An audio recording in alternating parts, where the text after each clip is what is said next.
We're at GenCon 2022 in Indy, and it's time to hit up the Beadle Grimm's booth to get all the latest on their premium products. But first, we are in the final hours of the Humblewood Tales Kickstarter by our sponsor, Hit Point Press. The latest book here gives us at least 7 new adventures, expanded lore behind the central tree city of Alderheart, and lots of new player options to further explore the wonderful fun of the Humblewood setting. You can pick up the book, box set, or the Kickstarter exclusive collector's edition, plus loads of accessories including minis, a soundtrack, new dice sets, VTT assets, and more. Just check out the link in the doohickey down below in the corner of your screen up there, or go visit gg.humblewoodtales.com before it's too late. We have arrived at the Beadle Grimm's booth, one of the most popular booths at GenCon. We're with Paul Shapiro. Paul, how is it going so far here? It's going great. Very busy. It's been a great GenCon. Super excited to be back here and just see all the people. I think I've already sold out of quite a few things, last I heard. Yes, we've already sold out. We sold out of our Witchlight. We have our new dice sets that are here, and we've been selling those like hotcakes. Those are almost gone. But we do have a few other things that are here that we're excited to be selling. We've been selling a lot of our boxes, an amazing number of Curse of Strahd boxes, hugely popular. X still is our most popular box, followed by Tal'Dorei, Campaign Setting Reborn. Recent Ennie award-winning Tal'Dorei Setting Reborn. That's right, it just won the Ennie. We were at the Ennies last night, actually. We were too. Oh, there you go.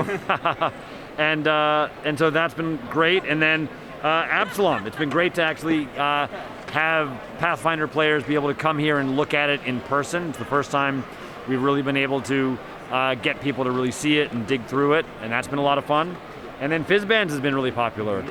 People are getting that to put in their adventures and in their campaigns and add some dragons. And we have reviews of a lot of these, but we have a few still coming. Yep. The next one we're going to be covering is Absalom, which is Eric Mona's baby, I think. Yes. Tell us a little bit about your first Pathfinder box, which is based on a campaign setting, essentially. There's not a lot of rules in this book. It's all lore. So how do you approach this is a little bit different than what you normally do? So with Absalom, I mean, it's just an amazing city full of so many iconic locations and exciting places to go. So with this box, we really focused on highlighting those places and giving DMs or GMs as many tools to get their players to them as possible. So we actually created a lot of encounter hooks. So artifacts that you can hand players that will lead them to locations or get them to interact with organizations like the Tal'Dorei Council or the Clasp or the Golden Grin, to really sort of get immersed in the world of Absalom. And we included this map tube just because there were so many maps that we wanted to share. The map of Absalom alone is so big that we actually have 3 maps just to cover the general city. And then we have a pocket folder with printouts of every district, which just goes on and on and on. So it's the amount of stuff in here for a DM or GM to run through the city is really exciting. So it's been great to see. And they're running, Pathfinder for the first time, sort of organized play again at one of these conventions. And so all of the GMs have been able to come down after their games and take a look at this, and they've been really excited as well. Yeah, we've been playing some adventures at home in Otari, which is just up the road from Absalom. Yeah. And so a couple of our characters are from Absalom, so I'm really looking forward to getting this to the table.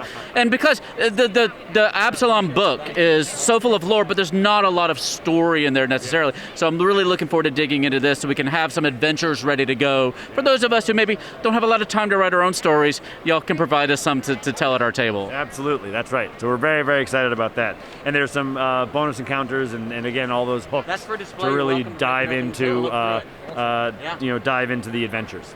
Excellent. And you've got a few other little trinkets here. Yeah, we have a couple other things. So one of the things we're selling is we have Iggwilv's Cauldron. This is the Cauldron this is actually Tasha's Cauldron. This was part of the Wild Beyond the Witchlight, and we created a limited edition artifact that turns out to be perfect for holding your dice, as well as brewing potions. But it's been really fun to have this here. It's the first time again at a con we've been able to have it so that people can actually see it in person. Most up to now people just had to buy it from our website. So to be able to see all of the 8 cats and 8 bats and 8 skulls and 8 lizards all around it is really cool. It's a really beautiful piece that we're really excited to be able to share with people. And there's some very small little fog makers that you can buy that will fit right in there if you want to make it really bubbling. That would be something. Yeah, I would love to see that. Oh, maybe we'll do that. I think we got one from Dwarven Force that might fit right in there perfectly. Okay. Great. And you said you had another artifact maybe here at the table. So one of the other things that we're excited about is our Spelljammer Adventures in Space Platinum and Silver editions that are coming out. They're on pre-order now, but we're planning on shipping them in early October. And we just got one of the first prototypes of one of the artifacts that will be in both the Platinum and the Silver edition. And this is the Ring of Shooting Stars. So this is actually the canon magic item piece from D&D lore that we had produced because it's such an integral part of the adventure. And so we're really excited to be able to share this with players. It's really beautifully done. That may be my second favorite artifact y'all have done. You know what my favorite was? What is your favorite? From Descendant to Avernus, that contract, that chain contract. Demonic contract. That is just gorgeous and functional and so much fun. Yes, the infernal contract, not demonic. The infernal contract. Yeah, that's a great one. We had so much fun making that, and it's a beautiful, beautiful piece. That's great.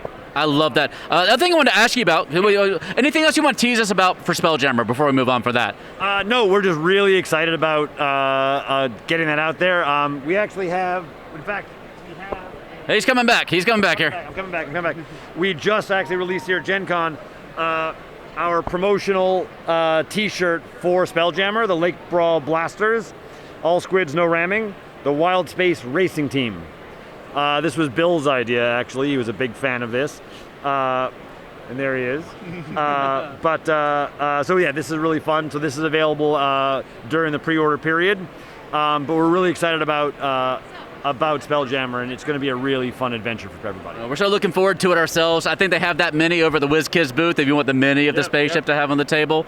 I also want to ask you about your Pathfinder Character Chronicles. Yes. Which I adore. I have multiples of all of them at home. Yep. How are those doing here? So again, this is the first time we've been able to actually have them physically in the booth where people can actually flip through them. And we're actually sold out of them already. They're all gone. They're available on our website, but they're all gone here in the booth. But they're amazing. I mean, people have just been loving being able to flip through and look at them. I mean, it's one thing to see a couple of images on the website, but to be able to look at just how many pages of rules are included and just how many pages of the journal you can fill in with your adventures. It's been a lot of fun. So it's been very, very gratifying to see people really digging in and enjoying them. Any-nominated Character Chronicles, I should add. Right. The Wizard Chronicle was nominated for Best Production Value. We're very excited. The first time we've ever gotten around to submitting anything to the Ennies. So we'll be doing more of that. More competition for us. Yeah, that's right. We're coming out fighting next time. That's fair. No, you launched those during the pandemic, when people were not necessarily playing in person. Yeah. Now that the pandemic is still going on, but people are vaccinated, able to kind of meet in person again, seems like the sales are picking up.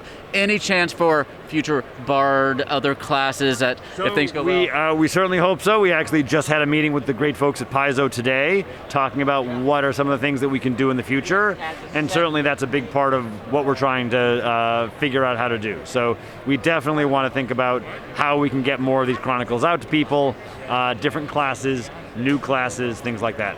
We've got the Kineticist coming out pretty soon from Paizo. Yep. My campaign has an alchemist, has a gunslinger, has a barbarian, so we need some more of these books coming out. And there's so much more approachable when you're playing. Getting that giant handbook can be intimidating for players, so having one just for your class with everything laid out, I just love those books. I hope you get to make more of them. Oh, great. Yeah, me too. Thank you. That sounds like a great idea. All right, Paul. Well, thank you so much. Enjoy your con. Drink a lot of water. Stay safe. Absolutely. And we'll talk to you soon. All right. Thank you so much. Thanks, everybody. Have a great con.